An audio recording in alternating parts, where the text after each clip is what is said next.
here's a word I highly recommend removing, expunge it from your vocabulary, and that is should, and also its friend, shouldn't. When I'm coaching women, often one of the things we start to have a look at are the beliefs that play under the surface that maintain the status quo of situations that we don't want anymore, but we're not quite sure how to shift them. There's often unconscious stuff running under the surface that keeps the normality and the comfort zone firmly entrenched. It's all really quite tiresome. And should and shouldn't often play a big role in that. One of the questions I ask people when I'm coaching them is, what does your internal dialogue sound like? How's your inner chatter? How is your imposter? What does your inner critic say? And often the words that people tell me that come up, and I know because it's come up on my own, I'll share some of mine just now, are should and shouldn't. I should be further along. I should have known better.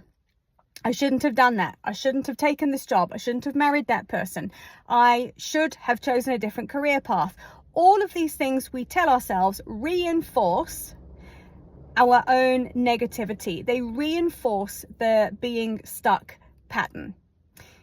When you start to shift your internal dialogue and you shift the way you view yourself, and you start to shift from self-doubt to self-belief, when you shift from self-criticism to self-encouragement, you will often find you have the confidence to start doing the things that you know you need to do to get you moving in the direction you want to go in. So here's something that you can do. Start to notice what your inner chatter sounds like. And when you find yourself using the word should or shouldn't, can you change it for something gentler? Can you have compassion for yourself? I chose the right path with all the information I had at the time. I chose what was right for me in that moment. I can choose differently going forwards. Something more empowering than I should have done better, I should have done differently, should have been further along, shouldn't have done that. Those wording patterns are so unhelpful.